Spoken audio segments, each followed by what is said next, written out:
going on, everybody? We're trying something a little bit different since we're getting close to Halloween. I figured why not just do the show up a background, No one needs to see us, for a little bit, We're just like little ornaments, you know, which I can't wait for Christmas, though, because you can do layouts now. And I have some of those ornaments, Christmas trees ornaments.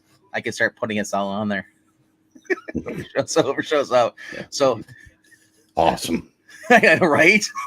It's the first thing I thought of when they can do a circle now thing through the paid StreamYard. And I was like, man, I'm gonna put like us on like a Christmas tree, and there has to be the ornaments on the thumbnail, or and when we're reading, that'd be cool. The symbolism pushes it to a 10 for me. Whoa. Ooh, I don't know what that means, but Frankenstein's Strong Knife. Oh, she's talking about the cover rankings off. Every book I put on there, it was a 10. Yeah, I don't care. Alrighty, I was hoping that Zach would join us again. We get 2 for 2, last week and then this week, but no, that's just wishful thinking. So, alrighty. Since there's only 2 of us, we'll get through this fast and we'll be able to talk about more books. All right. I'll be cross my fingers and hope that there's no. Well, actually, you know what? I wouldn't mind an EC. They do it like once a month. I wouldn't mind one popping up in the trades this week. Right? I haven't gone over the trades yet, so I have no idea what's going to be in them. But it was a struggle to make it. In fact, I had to put one in there that I may or may not get. Nice. I'm curious to see what your list is, so I will let you go first. And Undead Quinn, hello to you, saying he's only got 1 book this week. And I get a feeling it's probably going to be Frankenstein. But yep. But my number 5 is Hack Slash.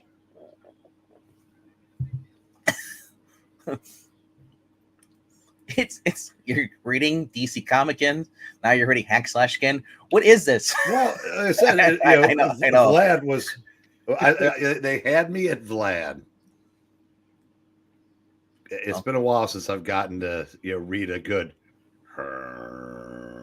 Well, we could always read on the channel. I have quite a few of them, but mine are put away. This series I probably want to reread again because it was so awesome. Because it was a series where just a girl who teamed with another guy, and they just went around bashing in serial killers' heads.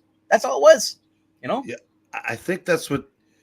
Like I said, I may not agree with his attacking the other YouTubers, but I think Zach might be onto something to a point when it said comics are getting better. I think they have decided it is it's time to make money again. So it's time to bring the people back to the people that could sell comics. And Tim Seeley writing Hack Slash the way he was writing it 15 years ago has a better shot at selling than than Cassie with her lesbian lover raising a baby when people just want to see her chop monsters' heads off. And it's probably because he wanted to revisit because it's 20 years. It says 20 years apparently. This comic book, or at least images. Well, yeah, but nobody was reading it anymore. I mean, nobody read that. No. That thing. Zoe Thurgood. So my thing is that they brought back the original artist too. It says OG Hack Slash artist Stefano Caselli. Yeah, so. I mean, that's a good sign. I mean, and honestly, I never would have said this. I enjoyed the Tim Seeley Local Man book. I don't know how much that's him writing and how much is Tony Fleek's writing, but I mean, it is really, really good. So, I don't know, but I would say that Tim Seeley tried to assimilate to the new comic landscape. He did all the right. He trashed all the right people. He stepped aside for all the right people. And what did it get him? Nothing. No, I mean, so maybe it's like I'm sure he's still going to enthusiastically vote for Harris, but he's gonna if he's gonna make comics like this again, I I didn't keep my hack slash stuff, but I wouldn't mind reading another one. So I'm in on this. At least Remind me the last time comics were good. When Trump was in office. I think that's the last time I was at Rebirth. I mean, comics. There's a lot of comics that have been good. Sure, the last 8 years, but the thing is, DC did Rebirth in 2016. Yeah. Now I keep. I mean, I'm seeing reasons to be cautiously optimistic about some of DC. Unfortunately, I'm not seeing that. Well, here's my thought process on Rebirth.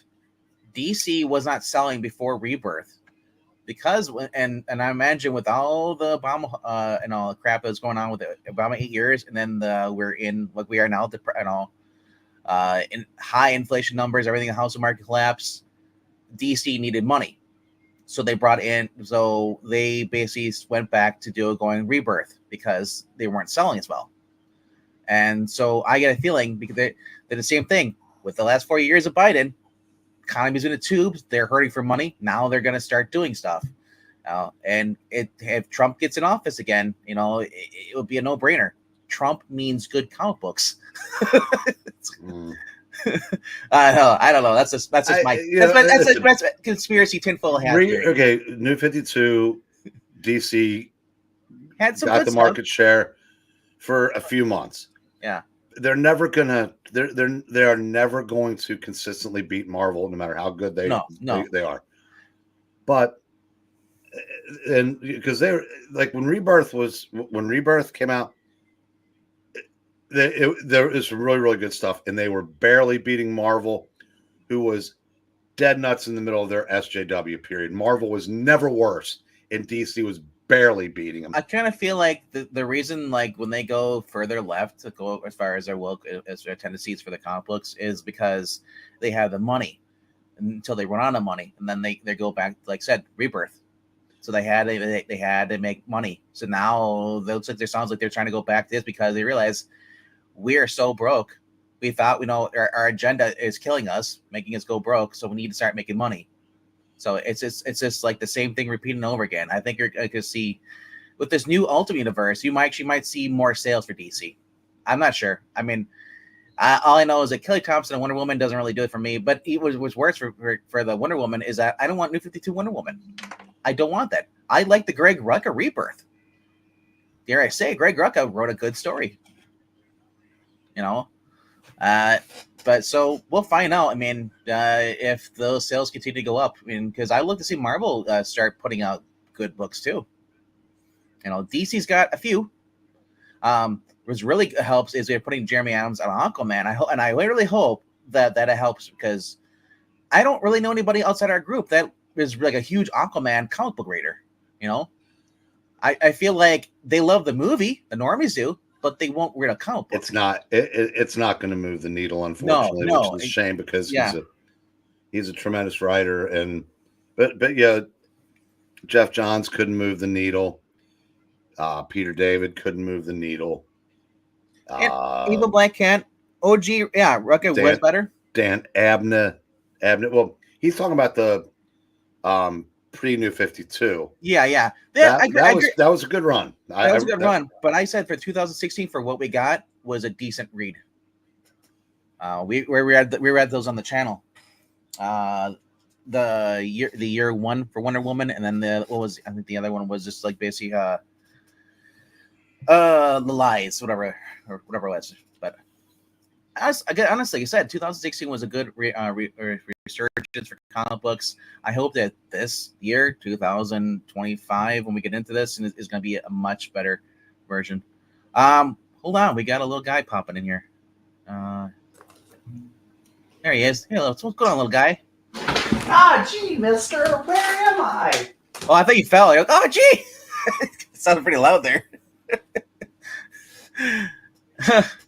We're just talking about my little conspiracy theory with the economy going in the shitter. Now they start making new comic books, and it only happened once before when Trump became president. What do you mean? Like they had to make him good? Yeah, well, they once after during up to 2016, comic books were not really doing so well as far as Marvel and DC. So DC decided to do Rebirth because they needed the money. Look, we're no longer at a point where comics can be vehicles for Agendas. agendas for social justice. I say you they can't program to a niche audience because comics in general is a niche audience. So when you're trying to appeal to a niche of a niche audience, it's I said there's.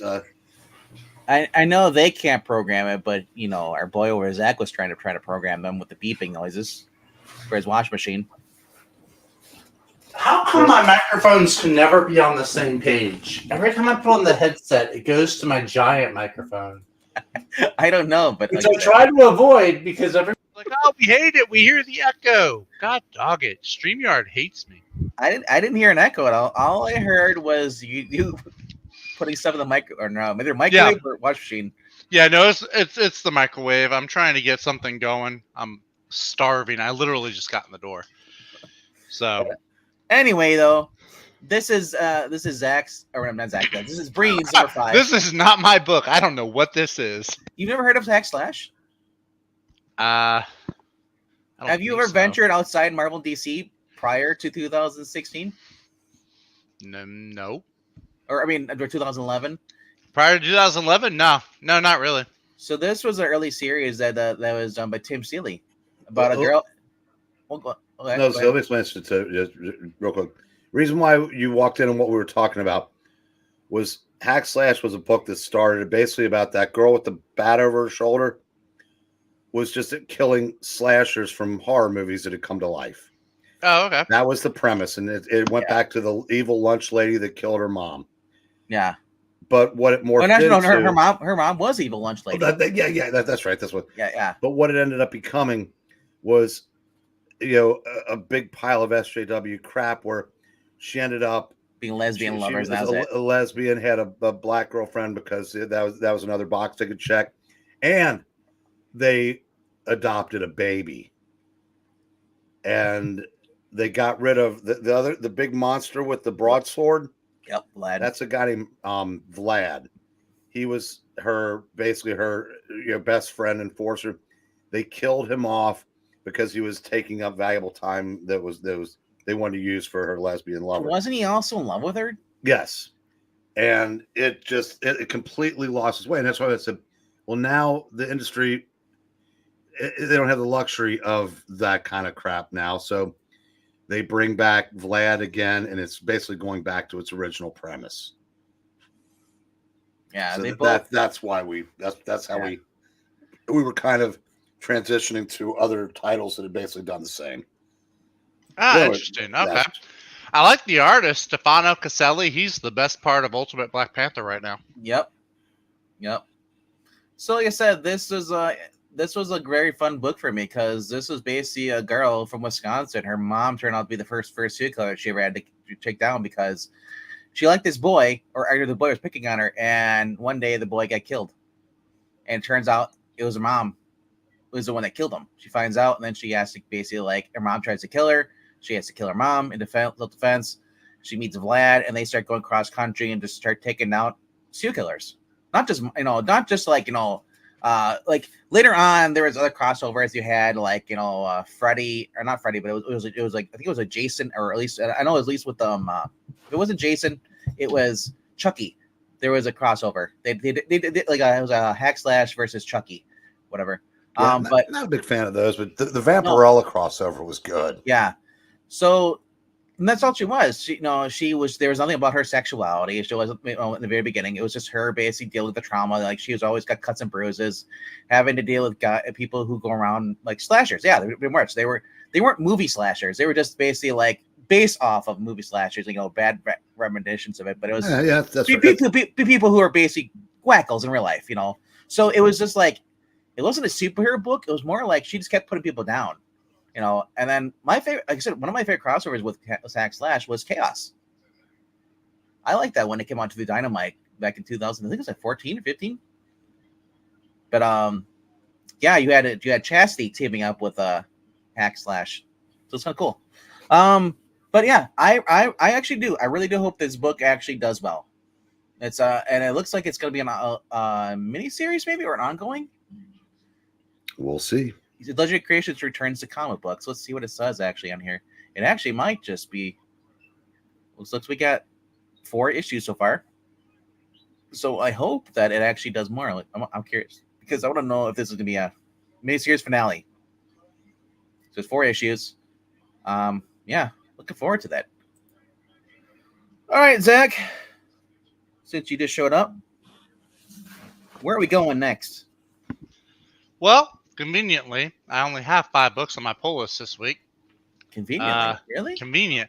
Well, I may get 6. I may pick up Absolute Wonder Woman just to give it a test run. We'll see. But that doesn't make my top 5. Are you getting Nightwing?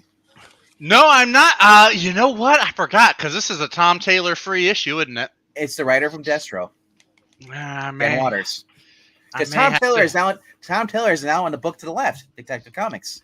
I may have to try Nightwing too. The only reason I'm not getting it is because I am currently going back and reading the Chuck Dixon one run. Yeah. I'm sorry for the no, my number 5 this week is going to be I think I'm going to do Void Rivals, the newest issue of Void Rivals. That's going to be my number 5 this week. Yeah, far down the list. I gotta see though, that cover doesn't really intrigue me at all. I don't care about this character. Cobra Law Queen. Oh, the Cobra Law Queen? Yeah, or Princess. I mean, look, it's a great. I actually dig that they're bringing in. I'm kind of intrigued. They found some way to bring in GI Joe lore into a sci-fi space opera. Also, does Russ Wooton look like Cullen Bunn to you a little bit? I don't know what Cullen Bunn looks like. Oh. He looks like this annoying, snobby guy I used to work with when I used to work at this coffee shop. Robert Kirkman looks like he's about 6 years old with a beard. Nice man. He looks like J.D. Vance's younger brother that didn't go out for sports. And then you got Zach Levi's brother to the right. So I don't see Zach Levi too much, but yeah, no. Void Rivals, great. Energonverse book. If you like sci-fi space, the last issue I remember was phenomenal. So yeah, I really want to see how they tie in Cobra Law and some of that GI Joe lore into this. I think that'll be really interesting. That's probably the biggest, most interesting thing. My only complaint with this book is it's too. I feel like it's too spaced out in between, and that's not. I mean, I'm not doing a pun, spaced out, but I mean like it needs to be like I want one every other week. I feel like it's been a month.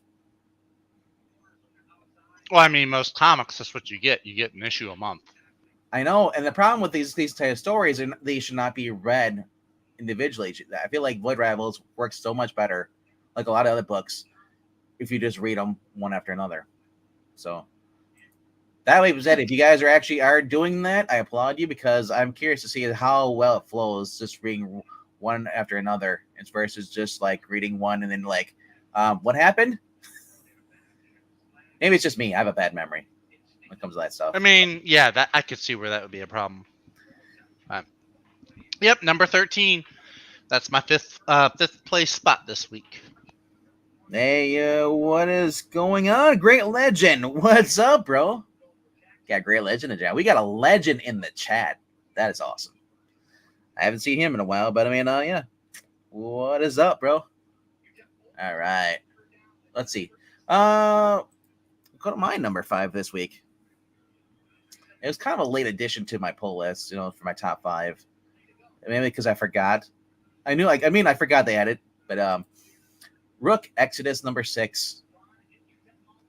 I probably should be higher up, but there's just so many good books coming out this week that I'm really enjoying. So the biggest thing is like the top 5 is like these are 5 books that are out of like whatever how many I probably got like 10 or 9 this week. So this is like the top 5 out of my 10. But I'm curious to see where this will rank along some of the other books come out this week after I read them. But the end of the story arc. If you have not been following Rook, and you kind of like dystopian like space stories and stuff, this dude's trapped on a planet that was a failed colonial planet. Everyone left, the people who were there, they basically had these helmets, was able to control the animals, communicate with them. But well, there's this dude who basically has the bear helmet who wants control of everything. He's like a mini warlord, space warlord, and he pretty much is going after Direwolf and Rook. He already killed Swine, Rook's best friend. And yeah, I'm just loving this. I kind of love this. It's a Jeff Johns, but it's not his typical book that he writes. For me personally, I kind of like Green Lantern vibes sometimes, and sometimes I get a few other book vibes. It's kind of hard to describe it. Yeah, he got some other covers too. There's a connecting cover variants for those guys who just like connecting covers. They've been doing these. So, art is pretty decent on the inside. I'm enjoying it. Jason Fabuk is doing the art. Imagine calling Jason Fabuk pretty okay art. Yeah. Yep. I think it was Cheryl. So my friend Cheryl told me that she's actually knows Jason Fabuk. She's the guy who that's pretty cool. Yeah. My brother came by my house over the weekend. He saw my Absolute Batman with the Nick Dragotta art. He was like, "Hey, wasn't that guy that you were on an interview stream once with?" He actually went back and watched it. I was like, "Oh yeah, you saw that?" So this is Jason's actual cover right here. Yeah, nice. And I think Jason Fabuk is actually Canadian. I'm not sure. Who was with you and Nick Dragotta? That was back with Skip. Skip knew him from several of the conventions over in Cali. Yeah. So he did that when we were going through the Jonathan Hickman Fantastic Four stuff. That was the finale. Yeah, Skip was friends with Daniel Warren Johnson, all those guys, because they live so close to him. So they met and a couple times they talked and stuff and formed friendships.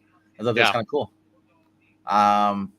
He wouldn't if I saw him at a convention today, he wouldn't remember me. So I'm going to ask you, doesn't this cover artist right here, doesn't he remind you of a wrestler? AEW. Which one? The one from New Japan, the one that always had a feud with Orange Cassidy. I don't recognize him. He always wears the orange tights. No.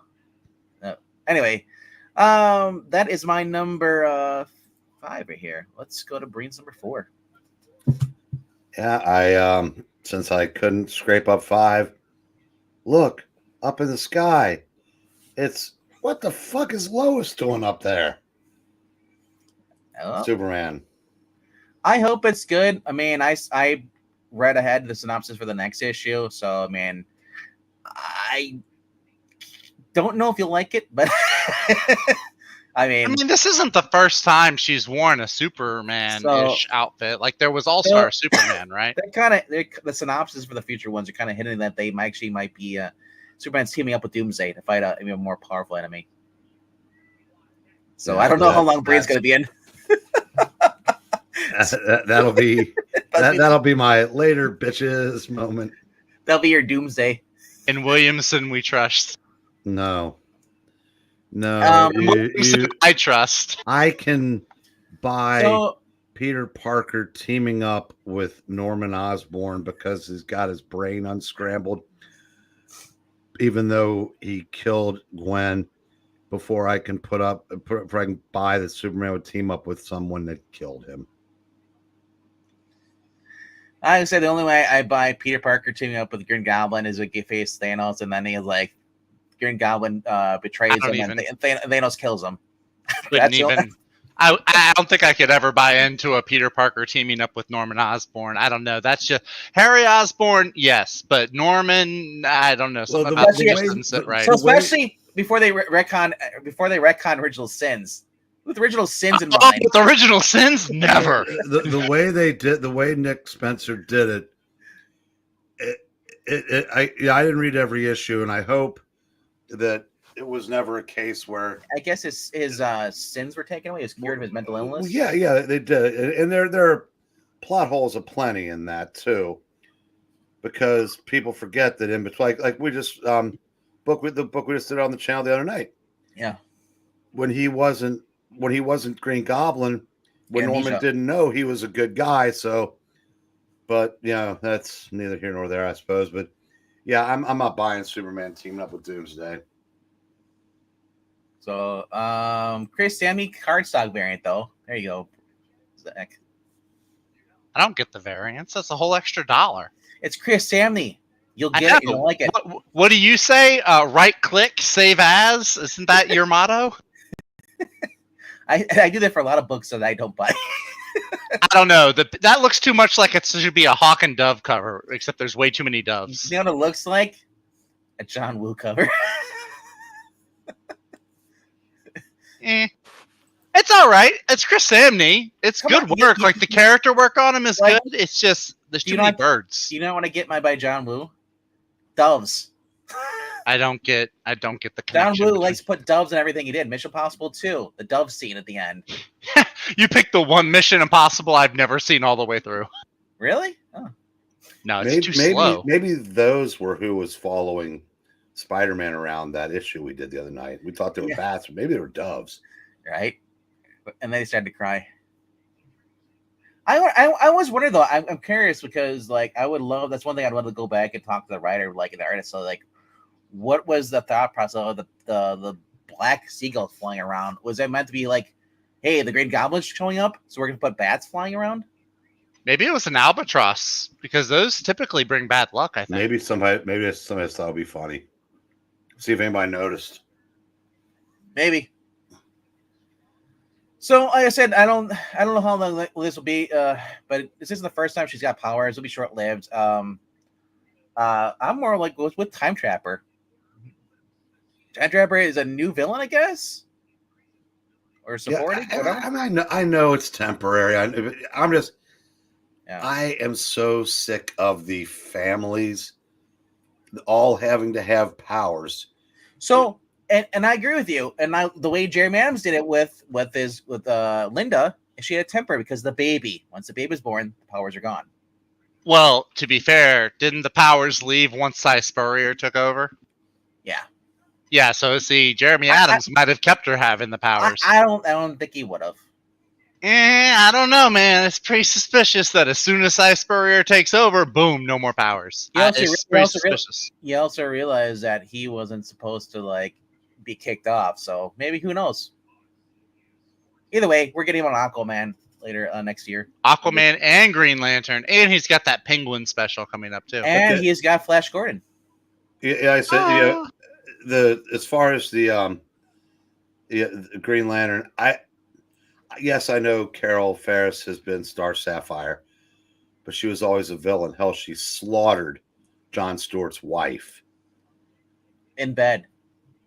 But I'm saying, but I don't mind Hal and Carol being together. In fact, I prefer that as Carol Ferris, not as Star Sapphire, Justice League member. Well, that's ridiculous. Here's the thing. I don't think how long it's going to last. If he goes and keeps a track with what's been going on with them over the decades. DC loves everybody's got powers these days. So, but they also like breaking up Hal and Carol and constantly putting them back together because I'm just interested to see how long Carol and Hal stay together this time. You know, because Hal is known to be a constant screw up. Or and also right now. Yeah. So here's the other thing with DC now. Barry doesn't have powers. Wally has powers. Thank God. But like, just kill him already. Come on, guys. He's worthless. Also, to Marania's point, I remember a lot of people thinking that there was going to be a divorce in the West household. That still hasn't happened yet. No. So I'll take the wins where I can, though. Because Wally hasn't caught Linda in bed with Mr. Terrific yet. Wouldn't that be terrific?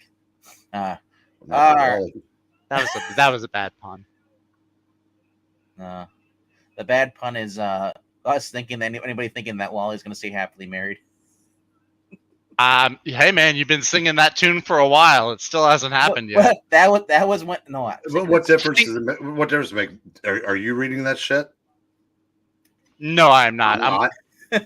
Venk isn't. That's and I'm wondering. All three of us were reading it when Adams was on the book. I just thought a lot of people were reading it, and a lot of people dropped it because of that. Yep. I don't know. I may go back and pick up a few issues just to see, or just at least glimpse through them and see. I'll just say the last one is revealed. Sphere had basically the oldest son said, "Hey, Dad, God's pregnant. Yeah, that was actual dialogue. So Zach, I know Superman So fights I don't a make him go never-ending back anytime battle, soon. but yeah, for truth, justice, and the American way. But do you fight a never-ending battle against taste? I just had a whole bag of flaming hot Doritos. Why My else would taste you- buds are going. Why else would you bonkers. consider picking up any of Spy Surreyer's Flash? Because every bad writer, everyone hits one home run every now and then. Okay, Okay, just go find a Poison album and listen to Every Rose Has Its Thorns, Dad. I don't even know if that's Poison, but I Yes, think it yes. was. I think it was, Yeah. wasn't it? I don't know. That's a band thing that even I know. all right. Are we back on track? We're getting there. We're getting there. We're on going to your number 4, Zach. My number 4 is a DC book. It is, speaking of Josh Williamson, his very last issue of Green Arrow. I'm shocked. I tell you, Breen. I'm shocked. I think this is his. I hope I have it right. It is because Chris Condon takes over next issue. And Condon's the next one. Yeah. Yep, Condom. So, this is Josh Williamson's final issue. He's been doing really great, I think, with Green Arrow. Not as good as his Superman run, So but yeah, hopefully, it says right there, it's going to deal with the aftermath of his betrayal of everything in Absolute Power. it also has Chris Condom on this. Apparently, it's going to go into his series. Yeah, there's going to be like a little transition lead into, So, but yeah, no, I've been digging it. I'm kind of curious to see how everything ends up, because the only thing I really found interesting about Absolute Power was that Oliver Queen basically double-crossed everybody and sided with Amanda Waller. And then I think they showed like he, quote-unquote, apologizing to the Justice League, but he's like, oh, I did it because we need oversight in the superhero community and da-da-da-da. So I'm kind of curious to see how this wraps everything up, if he truly is sorry, or the only good thing from this run with Josh Williamson is he got Roy reconnected with his daughter. I wouldn't say that's the only good thing. I say so because, like you just said, Green Arrow, we need oversight. Fuck you. We don't need oversight. I mean, that's always Oliver Queen is like the liberal of the whole thing. So of course if he wants one to say that. The Justice League has oversight. It's called Batman. It has a contingency plan in case something happens. I mean, he also brought back Mia Dearden as Speedy, which I really liked. So my thing is too, if they need oversight, Amanda Waller is the least person to do. It's the last person to go for oversight. You know where you go? You would go to Mr. Terrific and have him be the oversight, or someone else. As I was saying. He brought back, of course, Roy and his daughter. He brought back a bunch of the Arrow sidekicks and put them in the limelight, which I thought was really cool. But yeah, I am kind of curious to see what Chris Condon has coming down the line. But this will be, I think it'll be a good send off. He'll leave us with. I think it's Sean Isaac I think it's his last issue as well, the artist. So, but yeah, this is my number 4. Alrighty then. 40 pages, a whole 8 extra pages. Right, of ads. Yeah, probably. You get like 4 pages for Chris Condon's like story preview, and then the rest is like absolute Wonder Woman, absolute this, absolute, or it could be worse, bro. It could be all in AEW. Oh yeah, that stupid little wrestling story they put at the end of each of these. That's the worst part of DC Comics this month. So they actually put all out the freaking wrestling stories. Like, come on, guys. So Steve Orlando finally had a full issue out last week or something like that. It was all the wrestling by itself. All right. I do not care for that. I will take absolute ads and stuff over wrestling any day. Absolute ads over. Ads, ads, ads. Don't twist my words. You do a good enough job yourself. Yeah, thank you. I'm here all night. Thank you. My number 4 is Void Rivals because I am curious to see where this is going. I just wish this book was a little more like, come on a little faster, a little bit more to it. It just feels like we get a little bit of tease each episode or each issue, and it's just like, just when you finally like, okay, it's just getting great, and then like, see you next week. Every single time it feels that way. So, looking forward to the next one after this. All right, where are we going? Tell you, Mr. Brain, for your number 3. Number 3, we've already talked about it. Rook Exodus. All righty, Zach. So, Zachary. My number 3, we've already talked about it. Rook Exodus. All right, I guess it's Thank my turn you. again. Thank you. Once again, I'm here all night. My number 3 is something we already talked about this again. No, my number 3 is one. It's neither of you have this on your list. I gotta scroll down to it. There you go. TMNT. Saturday Morning Adventures number 18. I'm having fun with this. This is the second two-part. This is the second part of a 2-part story. Basically, for those who recall, Museum of Science History had itself a basically there was an exhibit that was broken into, and the character Mona Lisa was hired out, came away with Ralph. Ralph was grounded from basically going to the pizza festival. So he goes with her to stop this, and this Egyptian monster is released from his prison in this jewel, and now he has to try and stop him. And he's got this mummy, who basically is a friendly mummy, who basically is trying to help them stop this guy. All right, like I said, if you like Saturday Morning, the 1986, I think it was 86 through 92 or something like that. This is my favorite version of Turtles. I love, because they're all about humor, with action stuff, and they always come up towards the end. Yeah, fun book. Where are we going now, Brian? I'm curious because there's only 2 left, and I know what 2 of them are on your list. I don't know which order they're in. Number 2, Frankie. Oh, is it Frankie? That's cool. Yeah. That's how much I like the other book. It could have legitimately been a coin flip. For me, it was, because I like them both. What's Frankie? For the uninitiated in the audience. Frankenstein. Well. Okay. So, Zach, if you were here more, we are all initiated.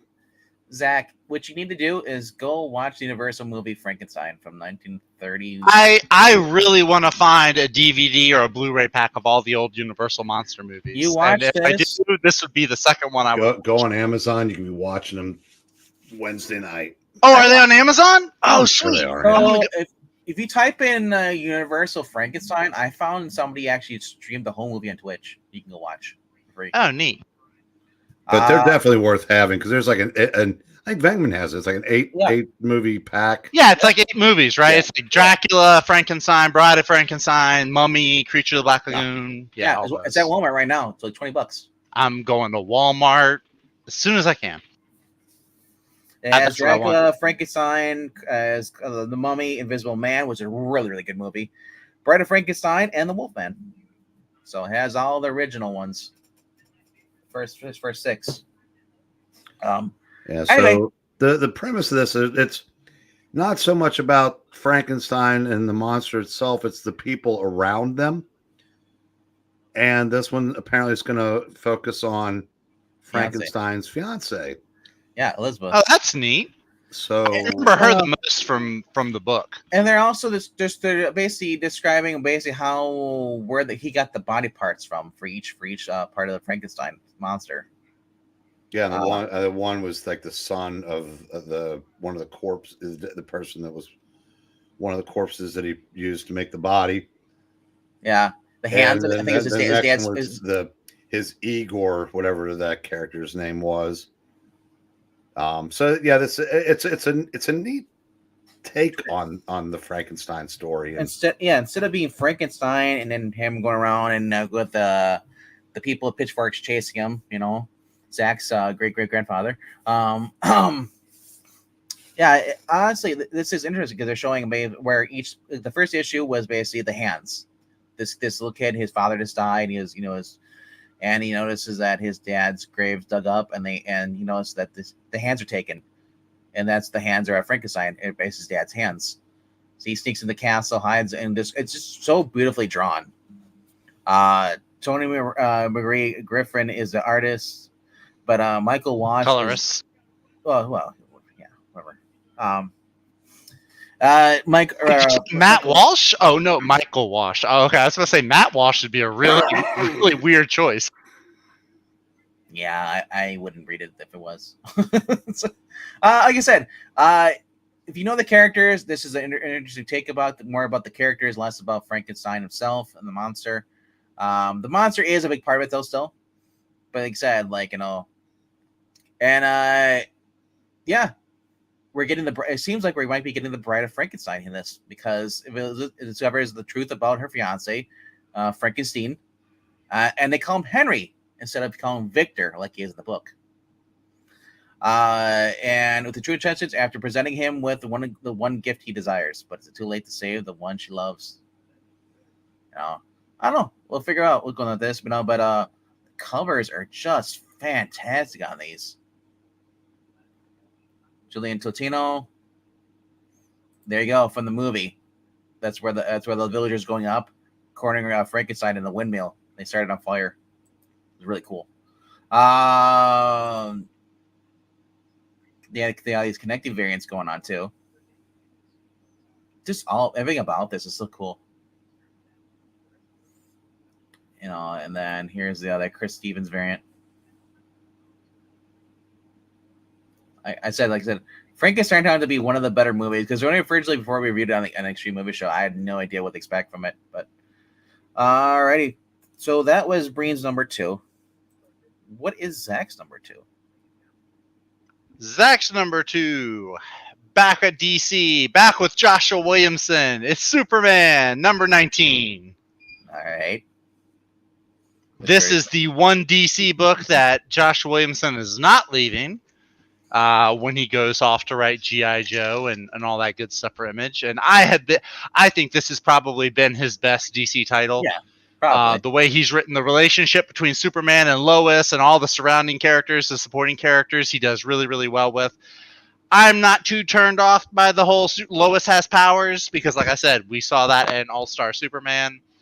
I think it'll just be like a temporary thing probably anyway.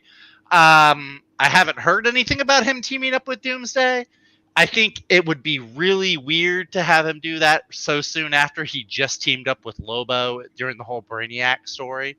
I think doing the same trick back to back is not a great thing to do. I don't know if that's Williamson's style, so I don't know that it'll go that way.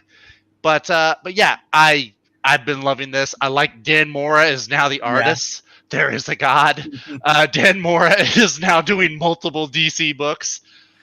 So yeah, I'm definitely all in for this Superman. Like I said, we're finally getting good artists with good writers. We really are. And Dan Mora, it is about darn time DC gave him this, because yeah, he's still on World's Finest, and that's fine. He's doing Justice League, that's great, but he does Superman.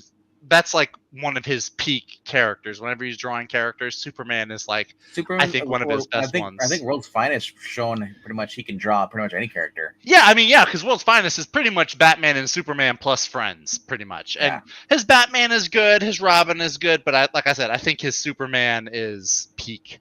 So I'm looking forward to seeing what he's got in mind. I really can't wait to see how he draws Superman fighting Doomsday. I mean, it's gonna be great. There's Superman happy with his wife. To the right, there's Superman dead with some time trapper. I don't know. We'll find out. I'm okay not knowing. I'm okay not knowing going in. I don't read these synopses ahead of time. So the rumor is that she got her powers. Also, action and Superman really don't cross over that much. Kind of like how when I was reading Detective and Batman didn't really cross over. And for me, that's a bad thing, because that's how you push those titles. If you have a good writer, an artist on or at least a good writer on both of these, like I said, and you have you're incentivized to basically pick up that issue. That's what they did in the 90s, bro. Well, here's the thing. I like to budget. I like my budget being kept down. So if I can save $5 a month not getting action, A, that's a good thing. B, action is now like this whole anthology thing where it's not really just Superman. It's you have all these short stories for different members of the Superman the problem family. with that. They should not. Action Comics should never be an anthology book. I agree. I think that you can have story arcs that focus on the side characters. I know Action Comics has done that, but I don't dig the anthology. I think that's it. You could have like a sitcom has an A plot, a B plot, or a C plot. And I think you could do that with Action. I don't like the that is called the Triangle Era. You had a subplots going. You didn't need to have all these things. But like I said though, the reason I say I like the post-crisis era because I was reading 3 different titles, and I was buying more books. If anything, that's smart. They want to make money. That's the way they should be doing. As a business decision, yes, I agree. And the good thing is that you actually had phenomenal writers and artists in all 3 Superman books in those late 80s, early 90s. But you see, right now though, they actually had a creative writing team.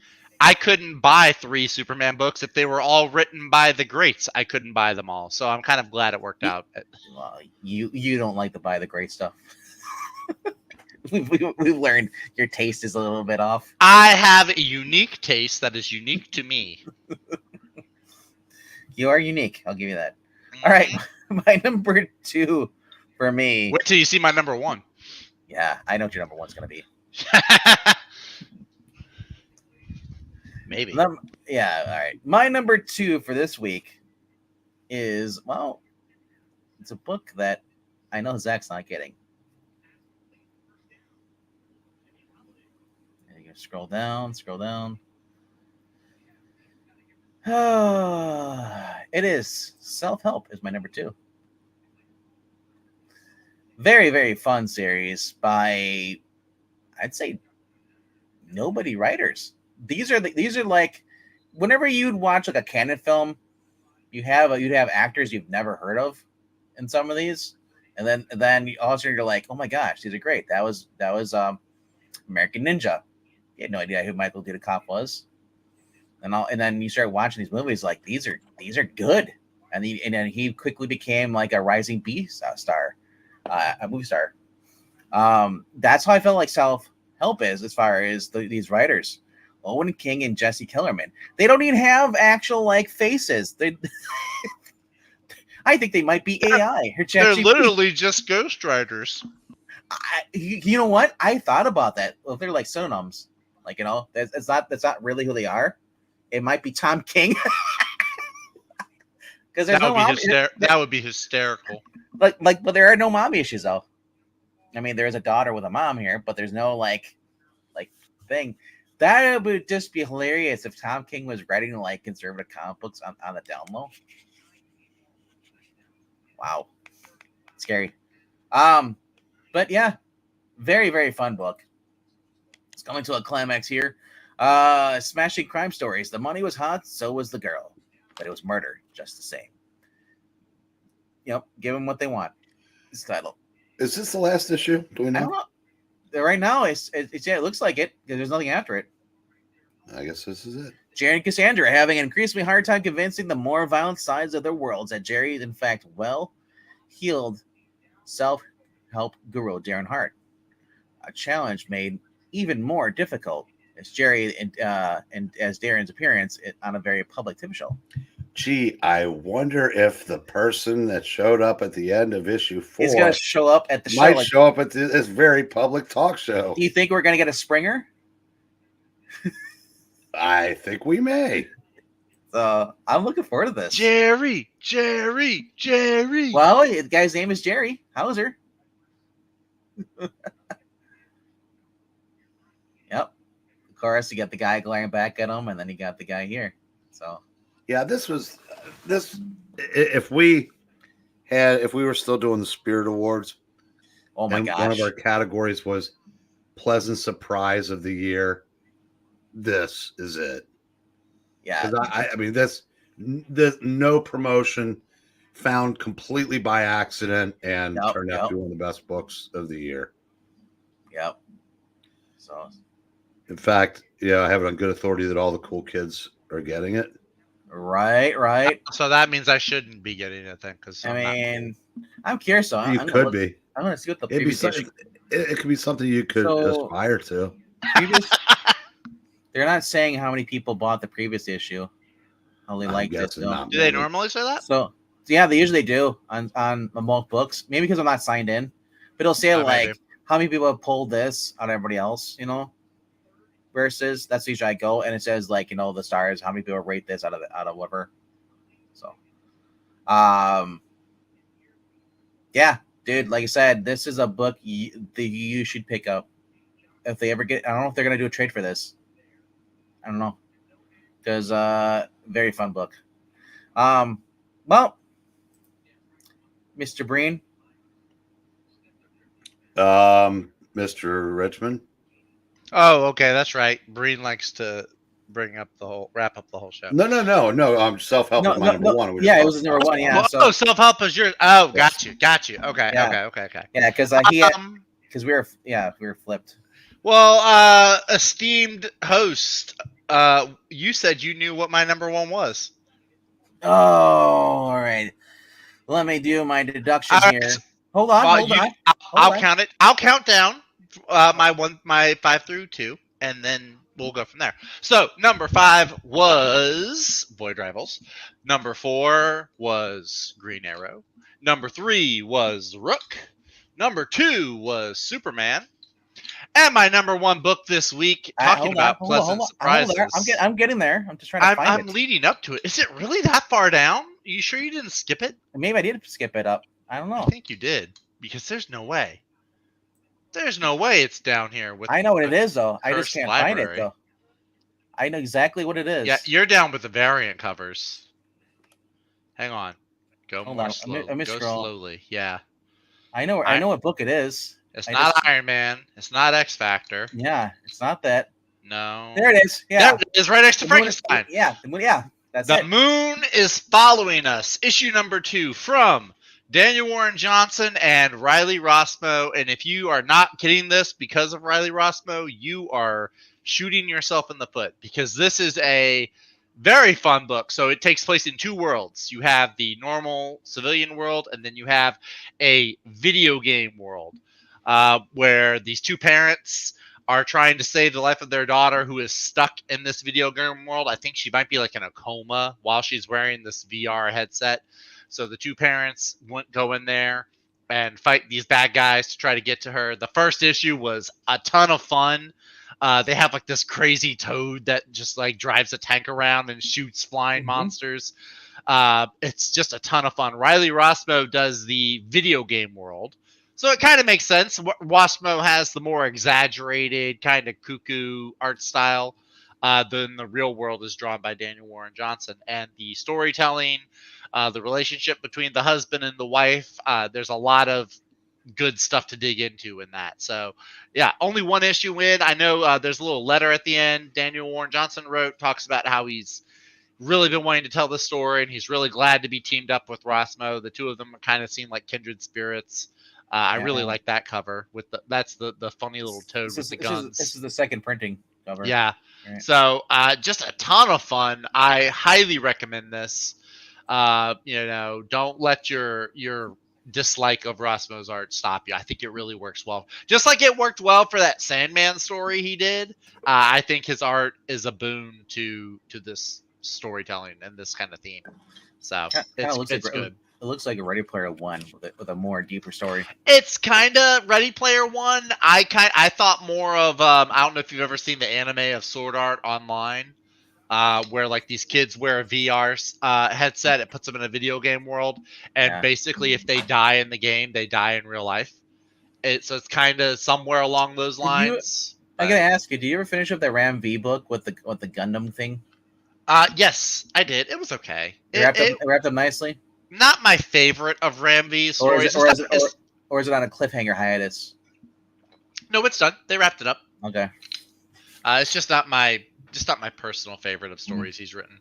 Because I'm one of those people that like I start something, I gotta finish it even I don't like it as much. I don't know how it ends. No, it was only a limited run. I think he ended it so that he could do he was always going to end it. But I think the way it ended now, it was especially advantageous because he's about to do like New Gods for DC. Oh, is that where So- is he doing Ultimate Universe or the No, Absolute? he's doing the New Gods are in the main continuity. Okay, because I wonder where he went. Because he got kicked off a Detective. I think he might be doing an Absolute title. I don't remember. Jeff Lemire's doing Flash. I don't think Rambi is doing Green Lantern. But anyway, But yeah, this is my number one. It's a blast. Check it out. all right. That's all I got. Trades this week. I want to trade Bankman for another host. I'm just kidding. Maybe. You barely see me as it is. That's true. You should trade me for another host. How about I quit? I just like Geeky as you run everything. Okay. Oh God. Oh, sorry, Easy. He was in the chat earlier. I don't. He was in the chat earlier. Yeah. House of Brainiac trade. Probably you should pick up. The only That's problem good was story. that it's like, can we exclude the Power Girl crap? That was like the weakest part of the whole entire event. I was like, really? Thanks for the one. Is that Blood Hunt trade? Is that the red band or is that the G-rated one? It looks like it's going to be a G-rated because I want the blood. It would say red. It would honestly, I think it would just say red band edition. I want the red band. I want the blood and guts, as little as it was. Yeah, it looks like it's just. Yeah, I saw something on that top row that I think would be right up Zach's alley, actually. Mhm. I know what it was. Stephanie Brown. Stephanie Brown, best Batgirl in my opinion. Did you read that series? I read parts of it.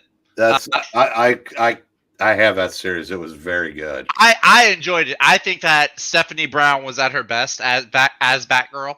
Also, I like the costume. Something about all the purple with the blonde. I like it a lot. I like her more than Barbara Gordon, more than Cassandra Cain. I know some people think I'm being heinous, but that's Not me. I think it was a good series. The issues that I read. So Radiant Black's out with a new trade. This is the massive edition book hardcover. He's been in one of those new Image heroes. Then we got Hellblazer Omnibus, $150. We also got Captain America Modern, the Death of the Dream. I'm scared to see what deck. The writer. I think it's going to be like Ta-Nehisi Coates crap. Nah, that's not Ta-Nehisi Coates, is it? Might be Ed. It might be, it might be Brubaker. Brubaker, Lois, Epstein, Perkins, yeah. So that's the good Cap. Romita Jr. Yeah, it's right around the Civil War era. Yeah, one of the best parts of Marvel. 18 to 30. So yeah. All right. Well, I never know when it says modern era, I think of like in the past 10 years. Yeah, well, that's fair. Birds of Prey, Murder and Mystery, Gail Simone, Ed Bennis. Oh, that's probably like the best thing I've seen so far. The trade so far is that I like Pretty Stephanie nice. Brown's cool, but I'm like Birds of Prey with Ed Bennis art, damn good. Sonic the Hedgehog, another volume coming up. 17. Ghost Rider 2009 Omnibus. Then we have Captain Marvel. Ka-ching, ka-ching. Yeah. Zachary was talking about Batgirl. I agree with it because I think when you do a Cassandra Cain Batgirl, you have to build the story around her. Right. But if you do a Stephanie Brown, you can build the story around Robin. She can be. Oh, I guess I should rephrase that. Cassie just doesn't really do anything other than just fight, run around and fight. Right. Stephanie Brown has an engaging personality. That's and you do more with the Stephanie Brown character. That's why they're bringing back Cassie Cain again for her own book series, another Batgirl ongoing, Cassie Cain. But guess who they're bringing in there? Lady Shiva, because they can't do a story without Lady Shiva and Cassie together. Wasn't Lady Shiva Cassie's mother? Mom? Yeah. Okay, now the best thing I've seen so far is the third one on that row. Really? Oh yeah, the Peter David Hulk, the Rick Jones marriage. Remember the bachelor party? Yes, the whole wedding. Not just the bachelor party, the whole wedding. That was some good reading. That was honestly some of the most enjoyable Hulk I have ever read. A Brush with Death. Oh. And you also got Jeff Johns there. Doing his volume 3. Dracula, isn't that the one? That's Matt Wagner and Kelly Jones. Matt Wagner. Yep. Richard Corbin's Den Volume 4. Something Epic is finally collected, Volume 2. Nottingham. Is that you were reading that, weren't you? I was reading the issues individually for a while. I kind of fell out of it. I want to get back into it. It was a pretty neat premise. It was the story of Robin Hood, but it was told from the point of view of the sheriff, and like he's the good guy, and Robin Hood and his merry men are like domestic terrorists, kind of, sort of. It was a neat premise. We got Teenage Mutant Ninja Turtles number 3, IDW Web Store hardcover. We also got Eerie Volume 8. Count Crowley, Mediocre Midnight Monster Hunter. Yes, Miranda, I'm sorry. I was refilling my water bottle. Sorry about that. Hey, look at this. Astrobots Volume 1 is coming out. What? So if you missed it, those first issues, now you can actually read the book now. Neato. It's a manga here, too. All right. Kevin Eastman covers. Hardcover Gallery. You got some Kamen Rider. And the Man Thing. Yep. I've never seen a Masterworks for the Man Thing. It's you meant Governor Works, of course. Yes, sure. And I meant the he/him thing also. It says Man Thing Crying Monster. I think of the Man Thing Crying Game would be a better title. Manga. More manga. Astrobots Variants. Dudley Datsun. Never heard of that. Batman 80 series official coloring book. I had one of these growing up. It was an activity book. I remember it was one of my most. I don't know where if we got rid of it or whatever, but it was one of my most favorite things to do was the Batman animated series coloring book. I had fun with that thing.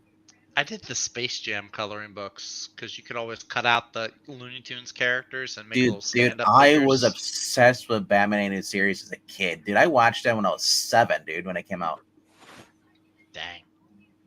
It was just awesome. Insane. Kirby Genesis signed definitive edition. Kirby. Right, different more Kirby. manga. More manga. Donald Duck. Don't you? You normally filter out all the manga. I didn't do it this time. Because there might be people watching like, you know what? I don't like these comic books. Hey, I like that manga. Yeah. The reason I filter with the manga because sometimes you get a lot of the same LGBTQ plus manga. This guy or something. Yeah. Or you get the risque ones. Like, I'm begging my teacher. Yeah, Japan can really be. I don't know the LGBT ones. I don't know if they really put their best effort into that. I feel like Japan treats those as satire. So I actually want to read. I want to look at this, the Walt Disney one. That looks really cool.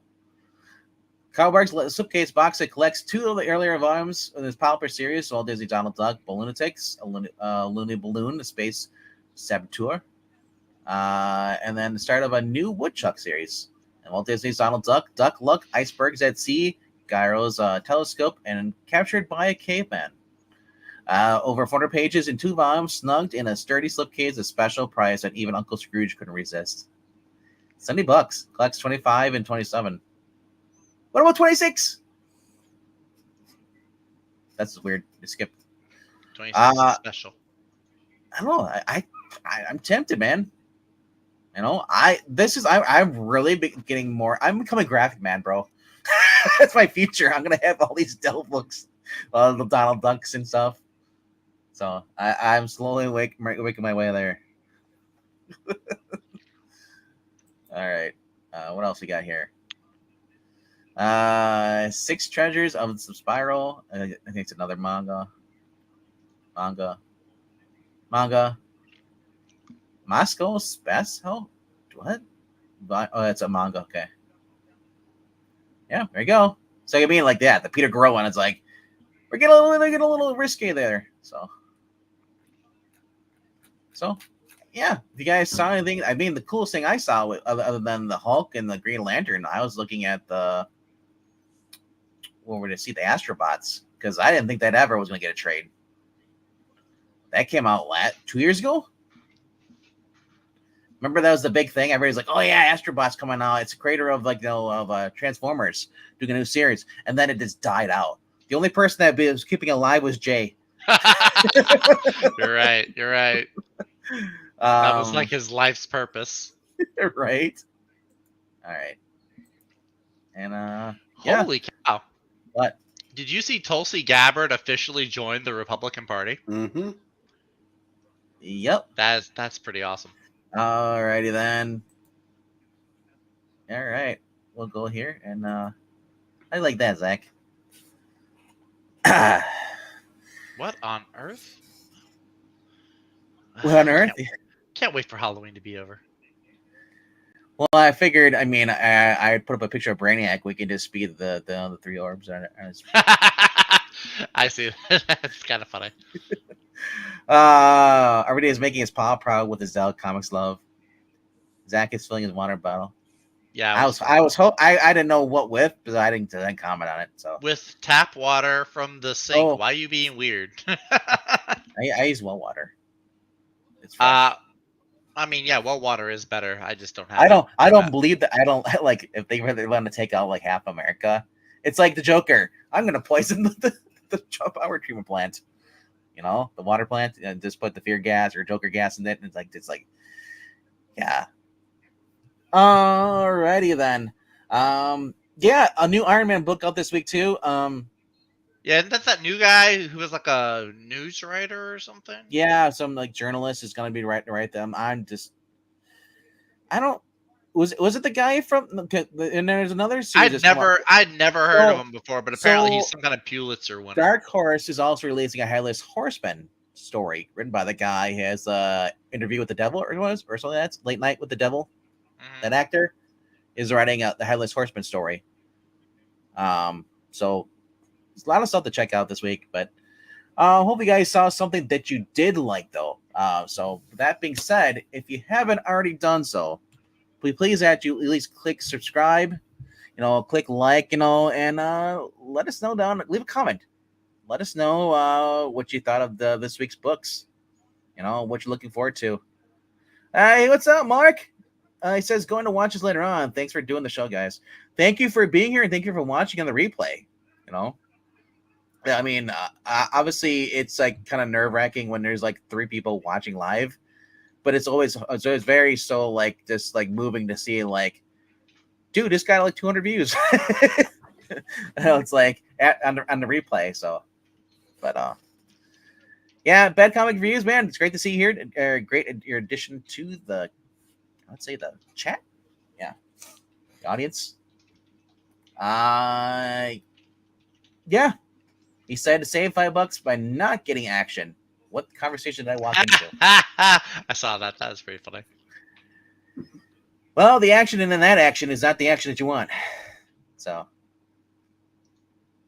all right. With that being said, if you guys haven't done so, I don't know if he's still going live. I Love Comics is running an auction right now. He needs money by tomorrow. He's some dire needs for cash. So if you can go spare some dollars over there, even if you don't like the books you have, check out his Ko-Fi link. And donate some money, help them out, yeah. So if you guys can do that, go stop over, check over there. We're gonna end it right here, and then we'll see you guys on Thursday for the follow-up best of the week. Also, if you want to donate to us, there's a Ko-Fi link going across from that there. Whatever. All right, we'll see you guys on Thursday. Have a good one. Good night, kids. Goodbye, everybody. Good evening.